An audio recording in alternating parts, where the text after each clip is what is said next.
Open the Door mengkonfirmasi berbagai kabar yang belum terklarifikasi. Assalamualaikum warahmatullahi wabarakatuh. Waalaikumsalam warahmatullahi wabarakatuh. Siap. Selamat berjumpa kembali dengan saya Rehanuddin Akil dari media suarapancasila.id dalam program unggulan podcast Open the Door, yaitu sarana yang tepat mengkonfirmasi berbagai kabar yang belum terklarifikasi. Hari ini Minggu 26 Mei 2024 merupakan edisi kelima podcast Open the Door. Sahabat podcast Open the Door yang berbahagia, alhamdulillah syukur pada edisi ini kita berhasil mengundang tamu istimewa, sosok paling penting di Kota Lubuk Linggau, Sumatera Selatan. Selamat datang yang kami hormati dan kami banggakan, penjabat Wali Kota Lubuk Linggau, Bapak Insinyur Haji Trisco Depriansa, ST, MSI. Selamat datang, Pak. Selamat datang. Ya, terima kasih. Ya. Pak Trisco, pada edisi podcast kita kali ini, Open the Door ini mengajak Bapak berbincang berbagai hal, dari yang enteng, yang ringan, hingga bernuansa sedikit serius. Dan yang tentunya yang dipertanyakan masyarakat, utamanya warga Kota Lubuk Linggau, Sumatera Selatan. Makanya kita bikin temanya enteng ya. Lebih dekat dengan lebih dekat dengan penjabat Wali Kota Lubuk Linggau, Insinyur Haji Trisco Depriansa, STMSI. Baik, apa kabar Pak Trisco? Alhamdulillah sehat. Ya. Baik. Bagaimana dengan kesibukan hari ini? Kami tahu pasti sangat sibuk. Kesibukan hari ini ya cukup luar biasa, padat kegiatan mulai dari pagi sampai hingga menjelang maghrib. Ya mulai memang kegiatan agenda internal pemerintah daerah seperti tadi pelantikan PPS, penitia pemilihan pemungutan suara, sampai ke persiapan rakor wil dan rakor PAM untuk persiapan kunjungan RI 1. Bapak Presiden ya. Ya. Oke. Pak Trisco, makanya kami sangat mengapresiasi dari kru podcast Open the Door ini. Kami sepertinya tak tahu diri, tetapi karena ini sudah kita janjikan sebelumnya, mudah-mudahan kata Pak Trisco dulu pernah di pesantren ya, innamal amalu biniat, segala sesuatunya kami pasang niat ini untuk silaturahim, tentu untuk menyampaikan sesuatu yang penting di warga Kota Lubuk Linggau khususnya. Pak Trisco ini punya sapaan kecil. Beberapa teman menyatakan Pak Erik. Ya, betul Pak Erik. Ya. Itu bagaimana bisa diceritakan? Ya, jadi sebenarnya saya itu kan belum Erik dulu tuh. Kan 3 saudara, ada Eka, ada Epi, ada Eri.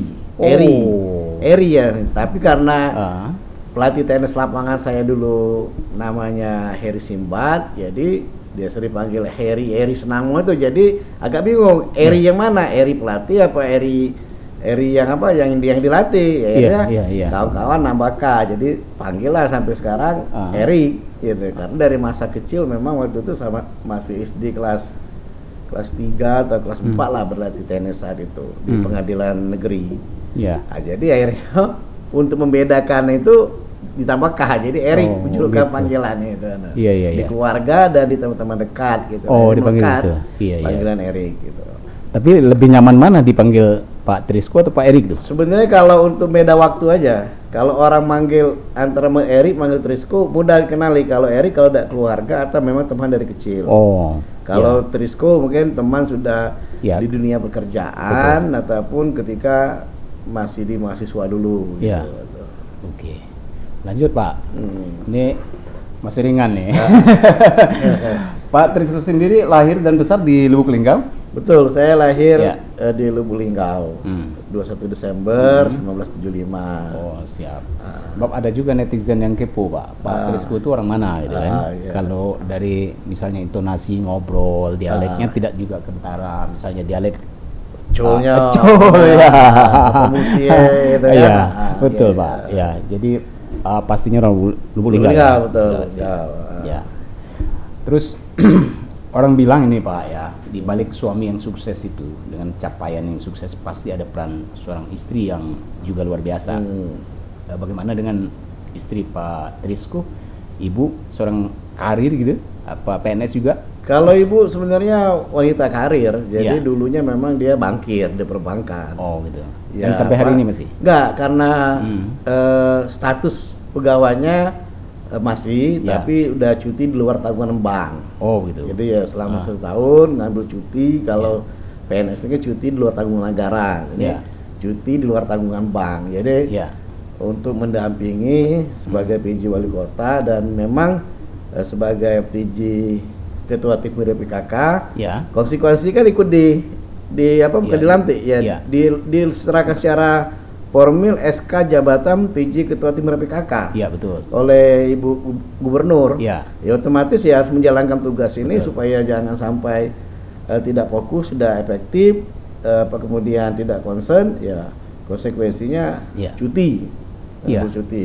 Ya masih melekat lah di dalam ingatan kami waktu itu, kalau nggak salah tanggal 18 September ya, Ya, 2023. September. Setelah saya Pak Trisku dilantik sebagai PJ, Ya, Wali betul. Kota Lebong, juga Ibu dilantik Ya. sebagai Ketua Program Tim Penggerak PKK. Tim Penggerak PKK. Ya. Juga Pak Sekda ya Pak? Ya, juga Ya. Pak PJ Sekda. PJ Sekda ya, Perbarangan. betul. Nah, Ya, betul masih ingat kita. Oke, jadi berarti Ibu juga berkorban ini, mengorbankan karir. Ya, sana, harusnya ya, mandek jadinya Ya. ya. Hanya Oke. status karyawatinya aja yang nggak hilang, nicknya Ya. aja. Ya. Tapi semua gaji nol, fasilitas apa, Ya. kesehatan juga ditarik, Siap. bonus tahunan juga. Ya mulai memang Ya. harus seperti itu konsekuensinya Siap. di sebuah BUMN kan seperti Oh, itu. plat merah ya Pak? Ya? Plat merah ya. Siap.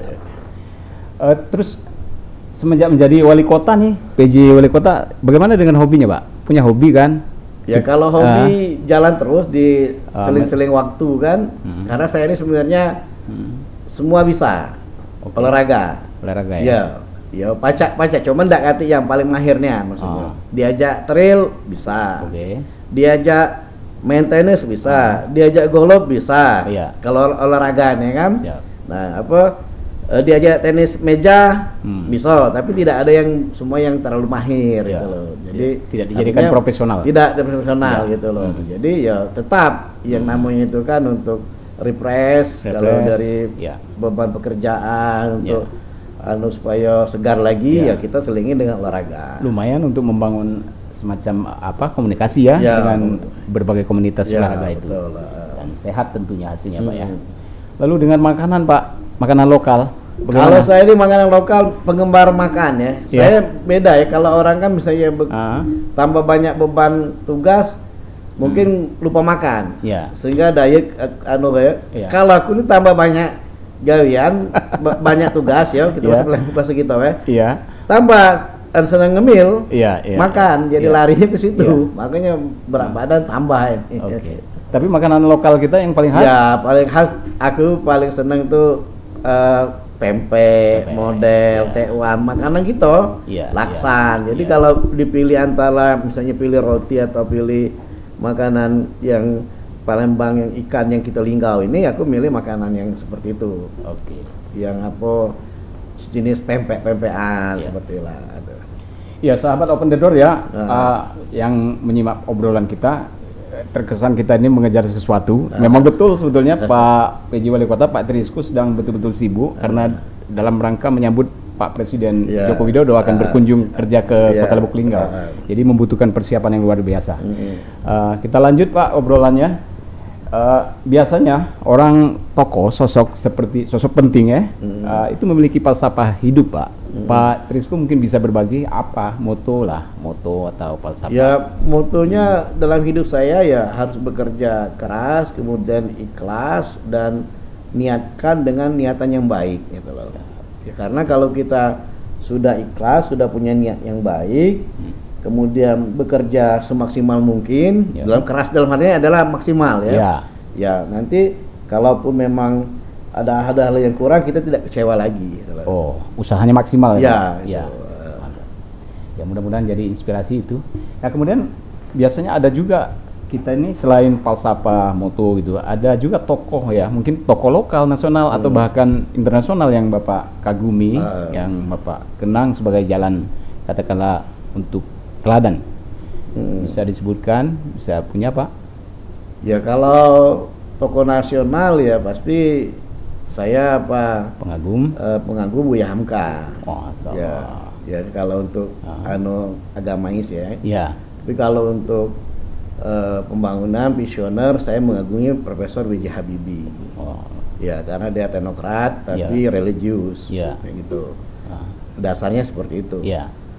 Nah, kalau untuk tokoh-tokoh lokal, kalau kepala daerah ada 2, satu Pak Nangali Solihin, yang kedua ya Pak Prana Sohe. Oh, luar biasa. Ya, dua-dua ini punya konsep visioner semua. Ya. Ya, konsep visioner untuk membangun daerah. Ya, kita kalau lihat perkembangan daerah ini, tatanan konsep pembangunan kota Lubuk Linggau ini sudah dibangun sejak zaman tatanannya ya. Konsepnya itu dari zaman Pak Nangali dulu. Pak Nangali Solihin. Iya, Solihin dulu.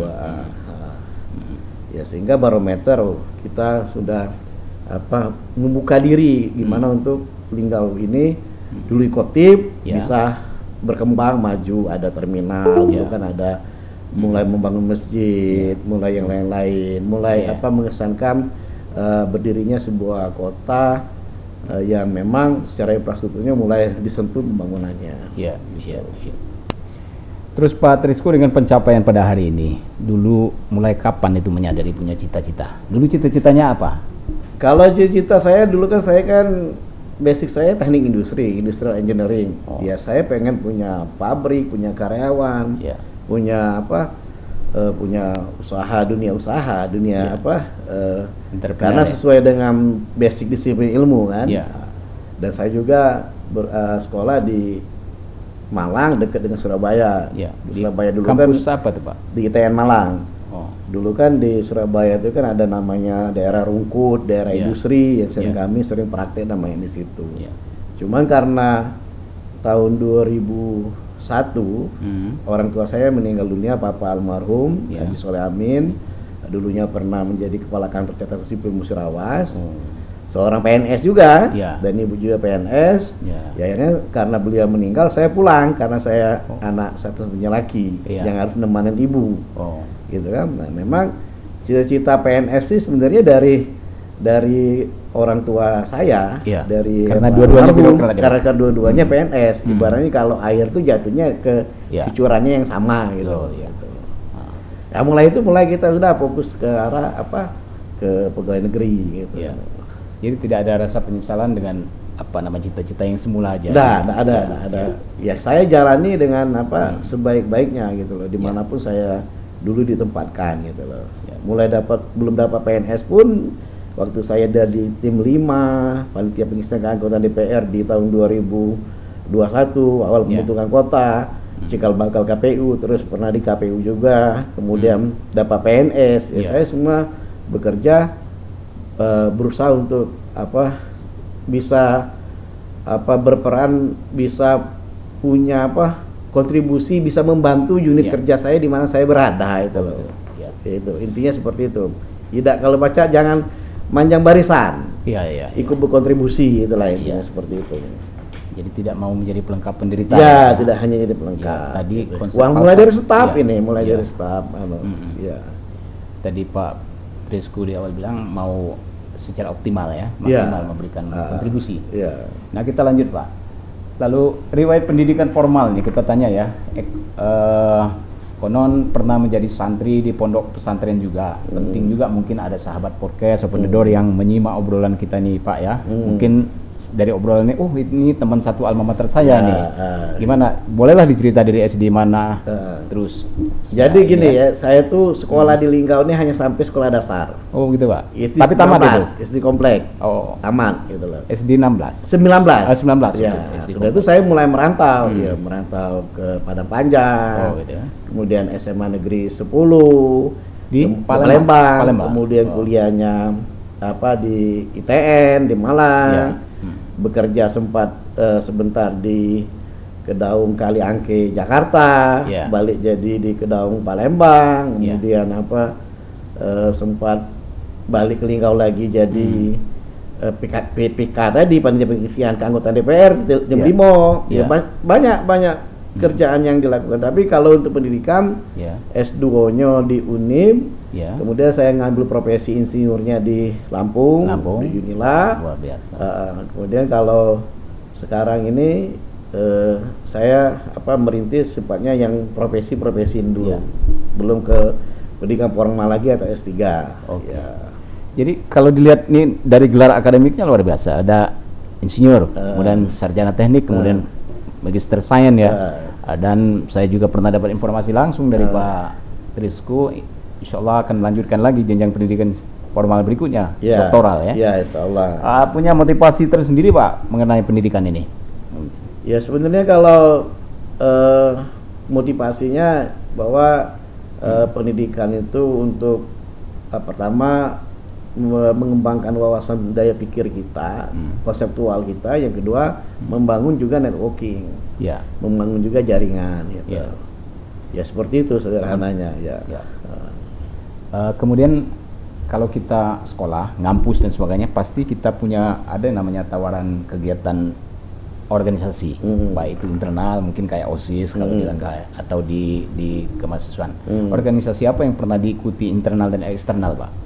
Saya kalau dari mulai di SD dulu saya mimpin kecil-kecil lah. Ketua kelas dari kelas 1 sampai kelas 6. SD ya? SD. Kemudian di pelajar tauhid sepakat. Semacam OSIS. Kemudian di SMA-nya saya pernah kelas 1 saya sudah jadi wakil ketua OSIS, wakil ketua 1. Kelas 2-nya jadi ketua umum OSIS SMA 10 Palembang. Nah, kalau di perkuliahan karena dari masa persis dulu kan, masa perkenalan mahasiswa itu Mapras dulu, semacam kegiatan ospek dulu.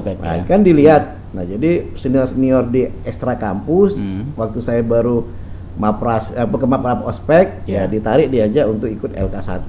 Jadi saya ke HMI dulu, Himpunan Mahasiswa Islam. Setelah HMI baru saya masuk ke intra kampus. Mulai dari himpunan mahasiswa teknik industri sampai ke senat fakultas. Saya nggak sempat senat perguruan tinggi, tapi senat fakultas dulu, fakultas FTI. Karena dulu konsepnya kita kuat dulu di eksternal di HMI, baru kita kuasai kampus di ITM. Karena kami kompetitornya karena itu sekolah nasional, artinya sekolah yang bukan yayasan yang nasional lah intinya. Semua di situ ada mahasiswa Hindu Dharma, mahasiswa Katolik, mahasiswa yang ekstranya banyak sekali, tidak hanya Cipayung Plus gitu, tapi yang mahasiswa yang bergerak di bidang keagamaan, mereka juga bagian dari intra kampus. Nah, kompetisinya seperti itu. Jadi dengan berbekal pengalaman organisasi internal universiter maupun eksternal universiter tadi, Pak Trisku merasakan azas manfaatnya dengan penugasan dengan beban tugas hari ini? Oh, banyak sekali. Ya justru kita tuh kan belajar kalau di kader kan banyak kan, mulai startup, mulai dari nilai-nilai dasar, kemudian bagaimana kita belajar berargumentasi, berkomunikasi, administrasi juga. Termasuk banyak hal. Di intra kampus pun demikian, sama halnya juga seperti itu. Jadi bagaimana kita memimpin suatu unit kelompok kemahasiswaan sampai dengan bekal itu berbekas sekali, bermanfaat sekali ketika kita dipercaya dalam memimpin unit kerja. Mulai dari kepala dinas dulu, mulai dari staf KPU, mulai dari kabak protokol, mulai dari jadi sekda sampai ke jenjang sekarang. Oh, jadi obrolan kita yang khusus mengenai ini, jadi tidak hanya Pak Trisku istilahnya sekolah, bahasa sekolah ensik sekolah saja, jadi harus ada plusnya juga. Ini untuk didengarkan oleh kaum muda tentunya. Oke. Nah, kemudian tadi kan sudah kita spill Pak masalah pendidikan, kemudian karir. Karirnya mulai dari mana dulu nih? Ya karir dari bawah, dari CPNS. Tapi memang saya itu relatif karirnya itu tidak lama-lama pada satu posisi tempat. Persis. Kami melihatnya seperti tapi ibaratnya semua dilewati, tidak loncat gitu. Kan mulai dari eselon 4, eselon 3, eselon 2. Mulai dari PIM 4, PIM 3, PIM 2. Kan pendidikan pimpinan kan semakin kecil kan semakin tinggi. Jadi mulai dari dulu ke adumlah Spama, Spamen, gitu kan. Kalau kita PIM 1, PIM 3 ya dulu, PIM 4, PIM 3, PIM 2, PIM 1. Sekarang udah berubah PKN kan, jadi kan pimpinan nasional. Semua saya ikuti jenjang itu. Ya mulai dari Kasubag pengadaan, Kasubag perencanaan di Musirawas, Kabid Kabid di PUPR, Kabid di PU Cipta Karya, itu Kabid program. Kemudian mulai jadi balik lagi ke kota jadi Kabid fisik lagi, jadi Staris Bapeda, jadi Kabak protokol, jadi Staris KPU, jadi Kadis Perkim. Jadi memang walaupun tidak lama tapi jenjang itu tidak ada yang loncat. Tidak terlewati. By proses artinya. By proses ya, by proses. 2005 atau 2004, seingat saya Pak Trisco masih kantor di sini di Tabapingin. Di Tabapingin masih di Bapeda. Itu Bapeda ya. Ya, saya ingat itu persis sosok itu entahlah mungkin kuat. Ingat saya ini prospeknya dalam batin saya ya sosoknya itu. Tapi kita belum begitu dalam betul. Ternyata memang jadi bintang pada hari ini. Ya. Pak, ini di list pertanyaan kami udah masuk ke pertanyaan ke-14. Ini bagaimana rasanya menjadi orang nomor 1 di jajaran Pemkot Lubuk Linggau pada hari ini, Pak? Yang pasti kalau jadi pemimpin tuh siap untuk berkomunikasi dengan semua pihak. Jadi apapun mulai yang terkecil sampai yang terbesar, pasti bertanyanya atau berkomunikasi dan mintanya dengan Pak Wali Kota. Iya kan? Itu dulu yang penting kita. Kalau kita ibaratnya jangan ridat. Nah, kalau kita laridat sudah kita itu dulu kuncinya. Jadi yang itu pertama. Ini channel YouTube kita nih Pak. Ini alhamdulillah dia melambai dunia maya kan. Sampai juga kita share ke bahkan mungkin ada teman yang berada di luar negeri bisa mengakses. Jadi saya jelaskan ridat itu mungkin pusing atau bahasa lokal Lubuk Linggau. Mudah panikan. Mudah panikan. Lidat ya. Yang kedua banyak sabar. Banyak sabar. Iya, banyak sabar gitu. Yang ketiga ya mengurangi jadwal tidur. Ya, karena kita ada kesempatan waktu itu kan kalau enggak malam betul untuk baca WA, baca untuk merespon atau di subuh hari gitu. Iya, Pak. Siap. Ini mulai agak serius sebetulnya ya. Di pertanyaan 15 nih, pada bulan Maret 2023, mudah-mudahan ini saya mau tahu langsung dari Pak Wali, PJ Wali, apakah ini hoax atau gimana kebenarannya. Pada bulan Maret 2023 kemarin tuh beredar data yang katanya bersumber dari BPS, Badan Pusat Statistik, merilis 10 kota dengan tingkat kemiskinan, angka kemiskinan lumayan ekstrim. Nah, Lubuk Linggau dalam posisi itu ditempatkan pada level ke-7, tingkat ke-7. Nah, tentu mungkin tidak waktu itu Pak Trisco posisinya sekda. Nah, kalau kemarin masih sudah di Maret 2023. 23 Maret, saya lantik di September. Ya oke lah. Lepas dari itu masih sekda, masih bagian birokrasi. Makanya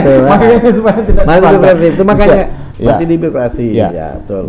Angkanya ini ada juga saya baca 12,65%. Ya. Bagaimana itu Bapak bisa menjelaskan? Betulkah itu data? Jadi begini ya.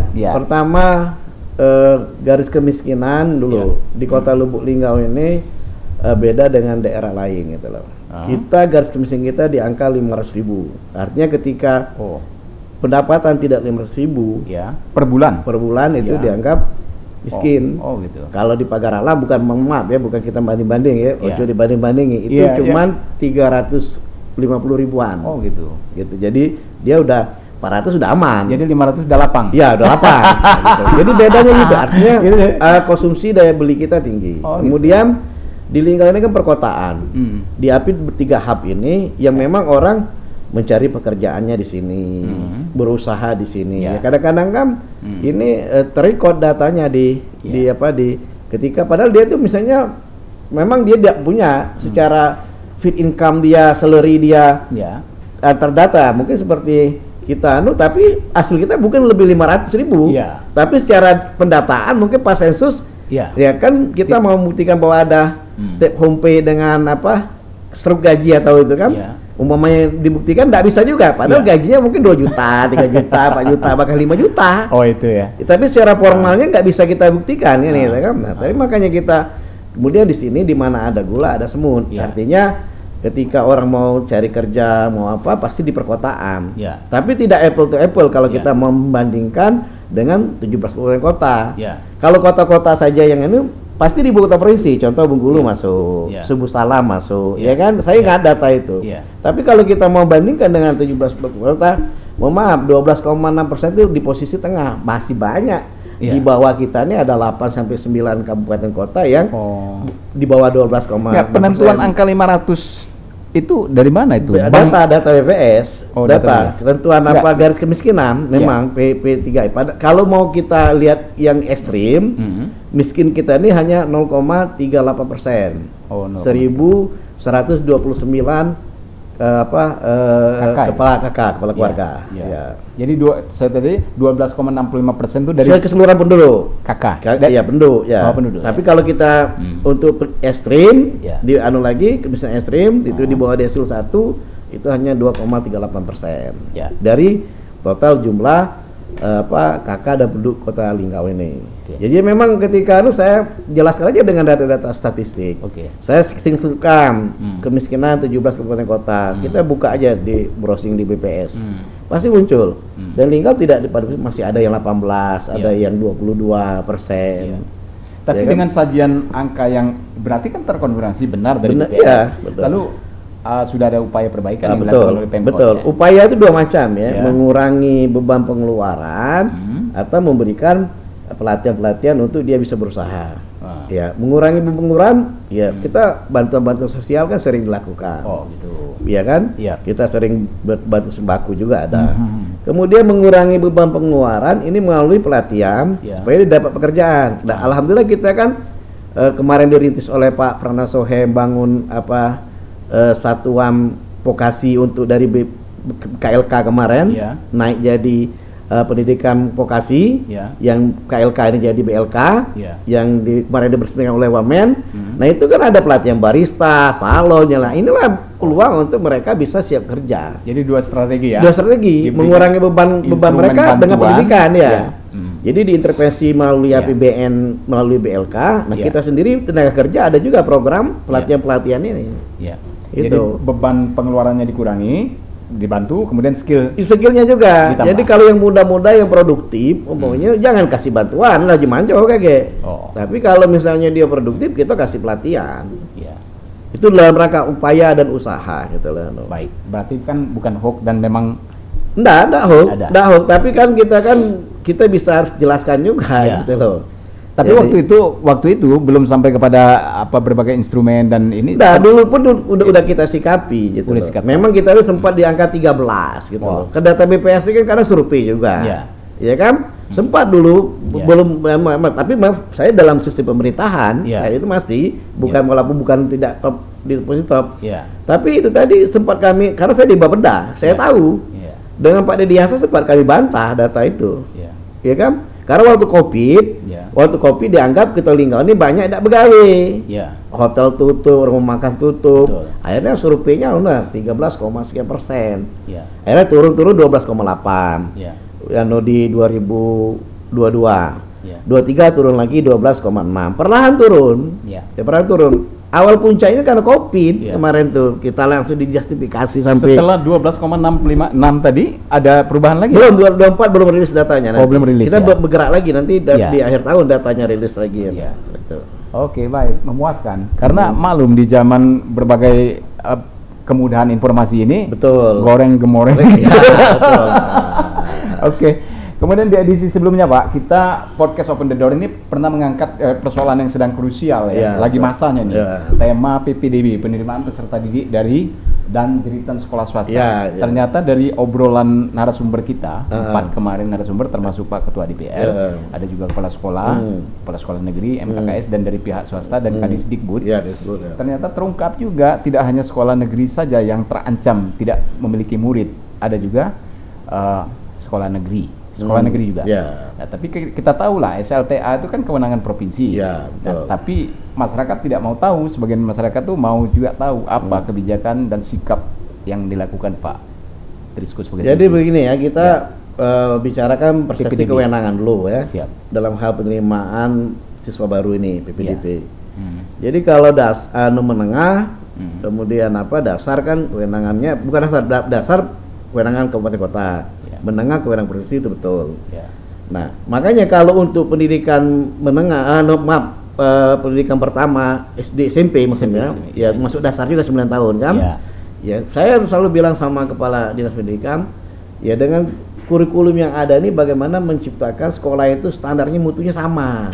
Jadi tidak kata sekolah unggulan lagi, tidak kata yang favorit, yang unggul, yang the best, yang Jadi diharapkan penyebaran siswa dengan zonisasi ini bisa masuk SMP dengan seperti 2 dengan 1 sama unggulnya, 3 juga sama, 4 juga sama, 9 juga, 8 juga sama umpamanya itu. Ya tinggal bagaimana sekarang ini jajaran dunia pendidikan membuat mutu pendidikannya menjadi setara. SMA pun demikian, gitu loh. SMA pun demikian.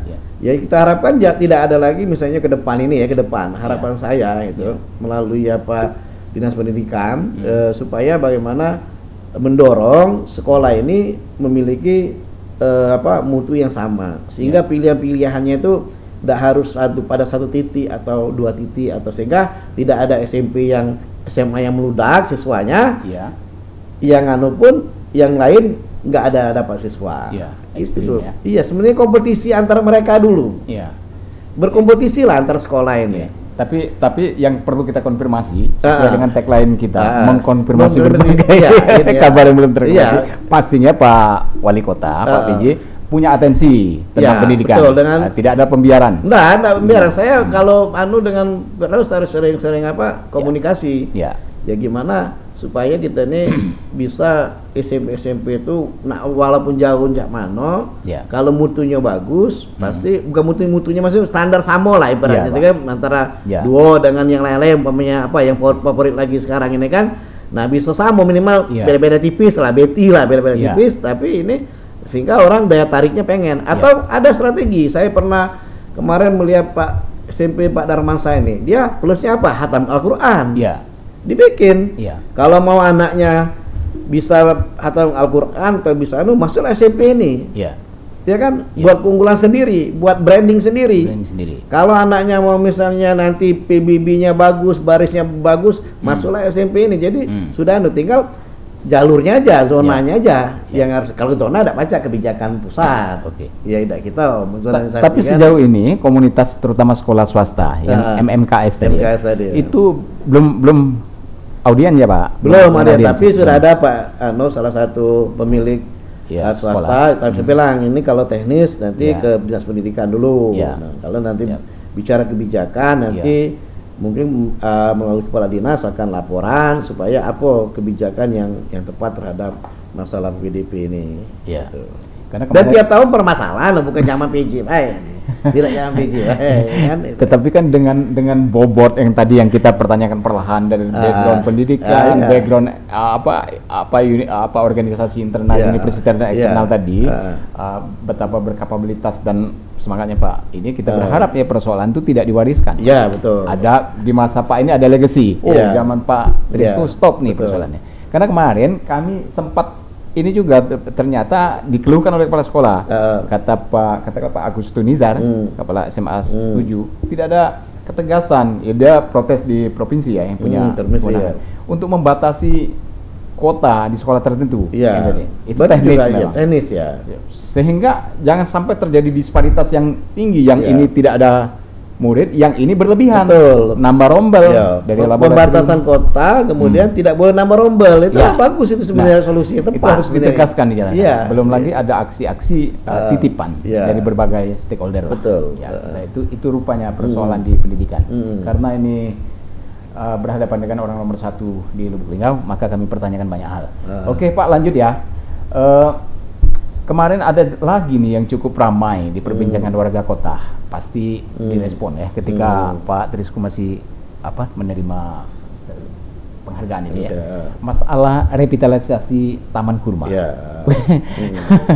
Gimana Pak? Bolehlah diluruskan itu. Jadi begini ya. Kita pahami dulu secara terminologi bahasa, revitalisasi itu kan ibaratnya menyempurnakan atau kita akan membaguskan, memperbaiki. Ya, yang bikin penting lagi. Ya. Kemudian satu, yang kedua sumber pendanaannya kan melalui bantuan keuangan provinsi. Dan sampai hari ini pun belum ada SK-nya. Ya. Kita masih menunggu. Ya. Karena kita memang mengusulkan ini harus detail dengan provinsi. Ya.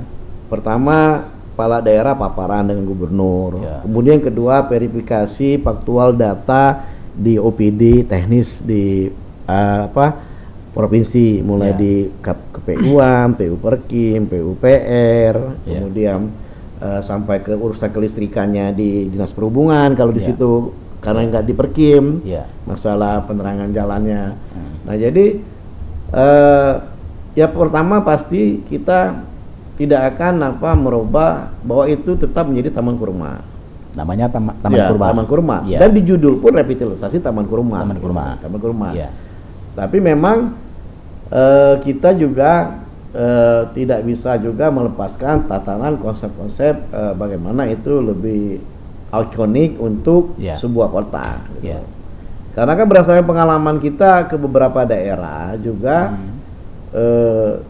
yang namanya pusat kota itu tidak ada yang tertutup, maksudnya ada open space untuk ruang publik gitu.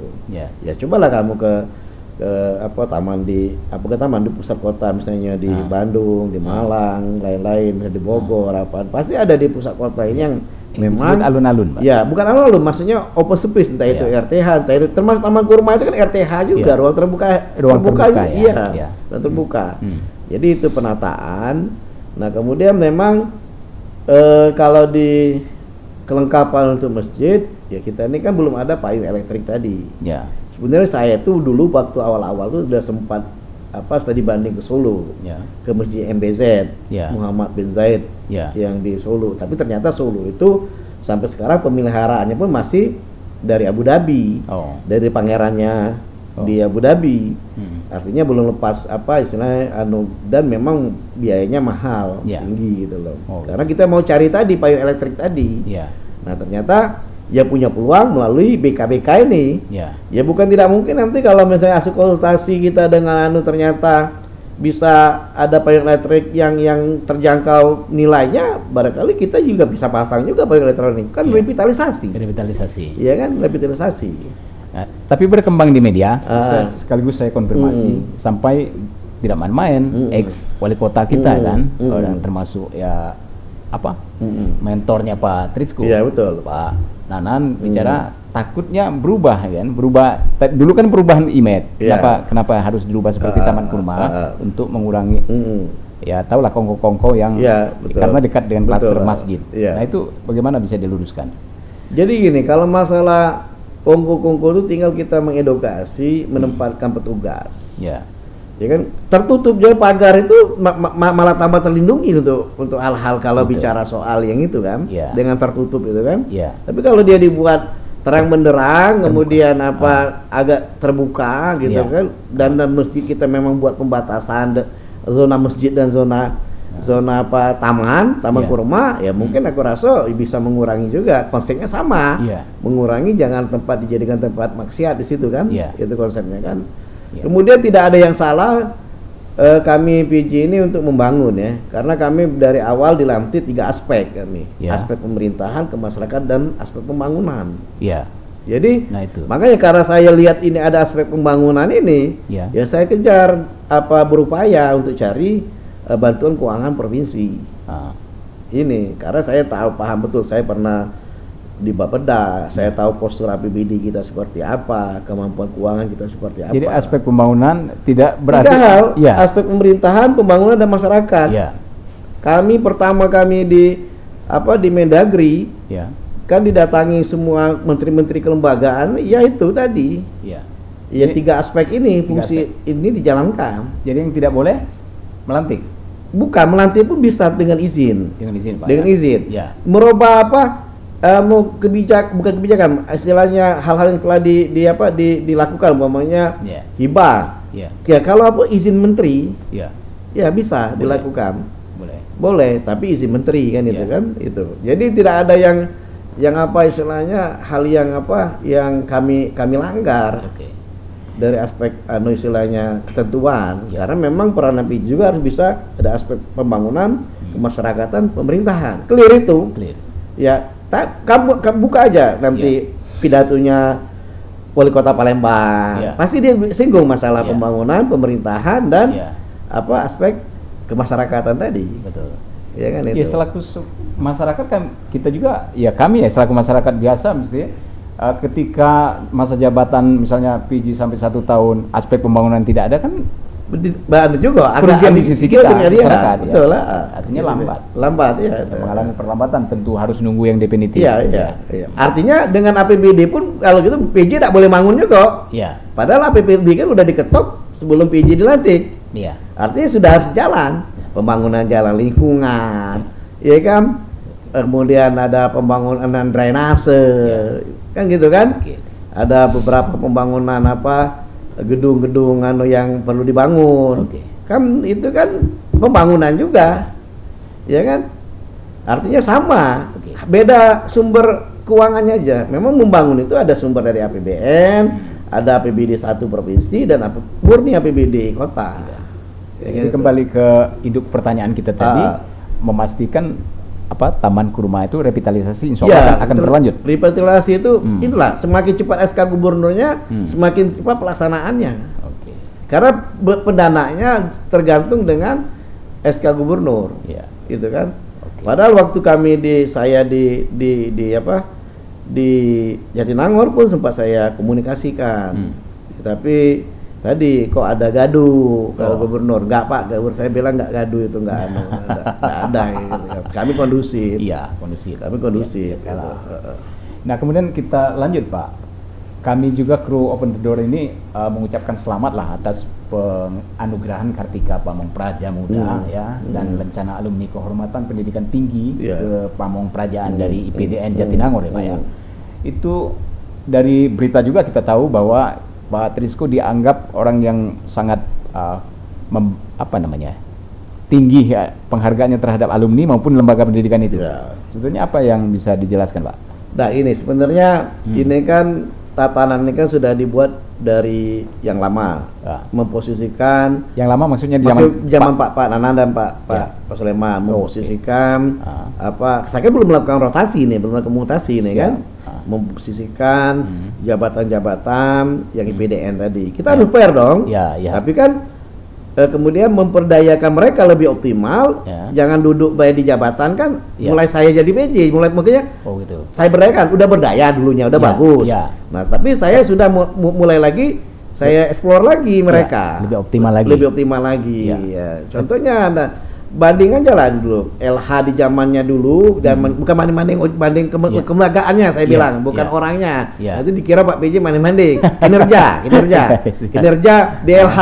Ya kan adalah perubahannya di sekarang ketika dipegang oleh dari PDN. Ya kan itu. Jadi dari konteks itu. Jadi dari sisi jumlahnya memang sudah zaman yang lama. Kita harus akui itu. Dari zaman Pak Pran Sohe dan Pak Sulaiman sudah menempatkan anak-anak praja ini sudah ditempatkan. Itu satu.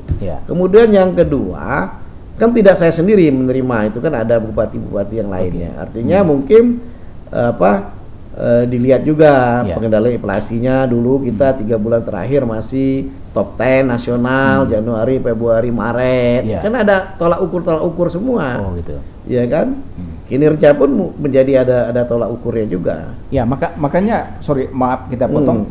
Kita pertanyakan begitu cepat mendapat penghargaan itu kan perlu diklarifikasi. Kalau dari usia jabatan masih sekitar 8. Sebenarnya bukan lama dan tidaknya. Memang penghargaan Kartika Pampraja ini ada muda, ada madya, ada utama.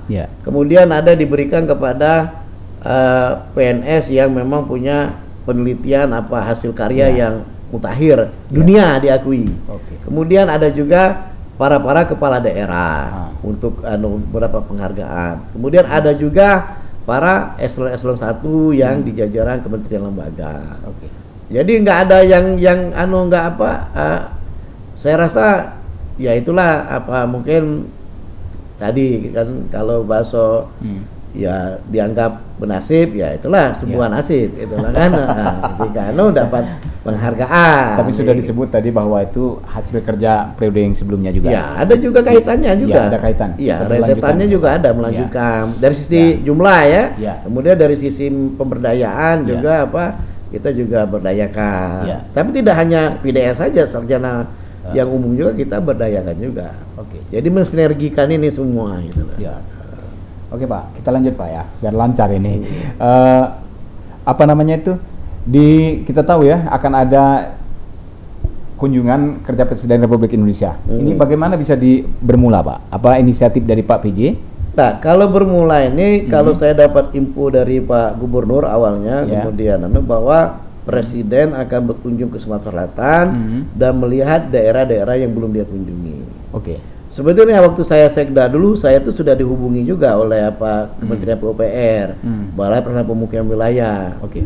Pak Jokowi mau di samping peresmian tol dulu, mau lihat infrastruktur yang dibangun oleh dana APBN. Itulah TPA kemarin. Tapi setelah survei, mungkin jadwal-jadwal mungkin bergeser. Nah, akhirnya karena dengan 3 daerah, kita 3 daerah maksudnya kita Muratara dengan Musyawas, akhirnya diambillah puluhanunya kita ke Bulog, kemudian ke beberapa alternatif dan Muratara pun mungkin juga demikian.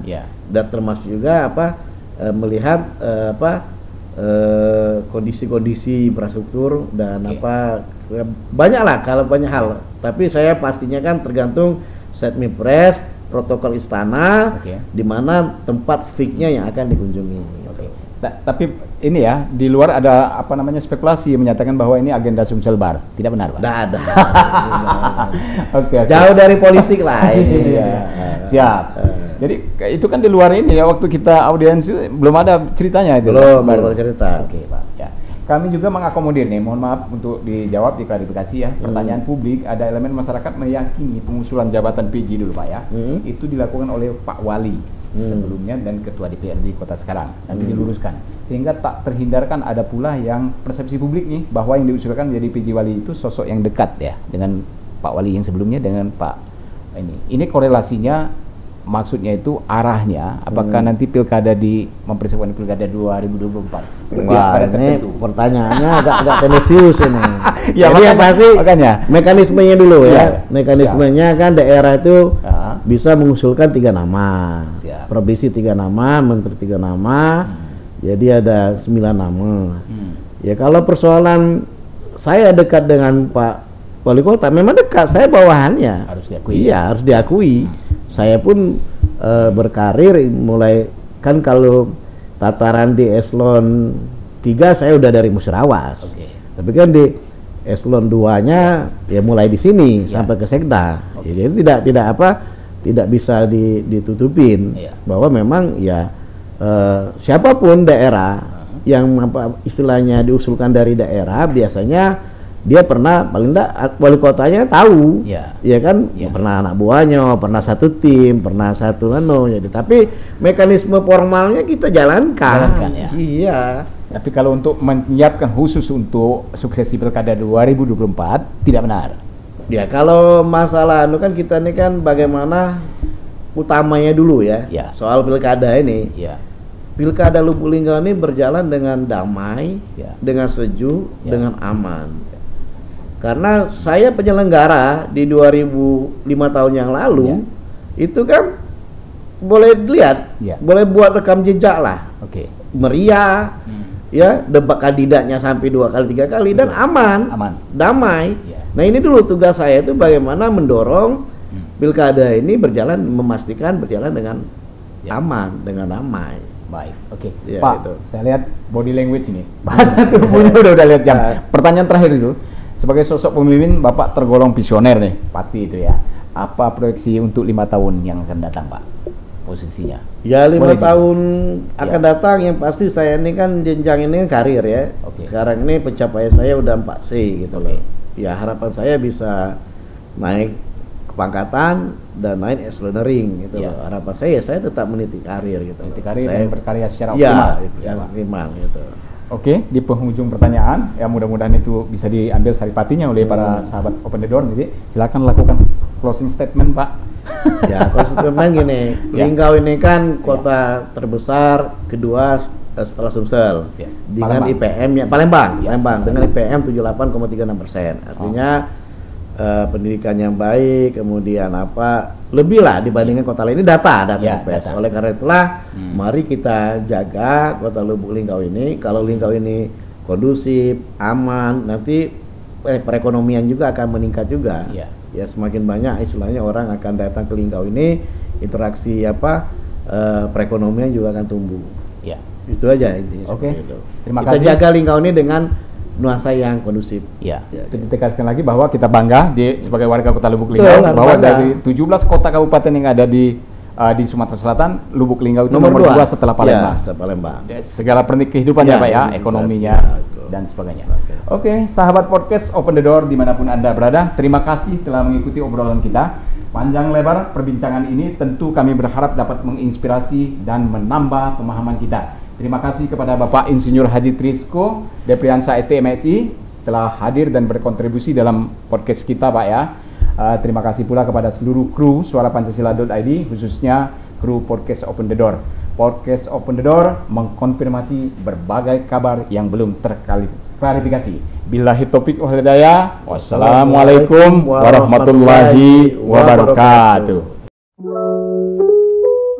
Open the Door mengkonfirmasi berbagai kabar yang belum terklarifikasi.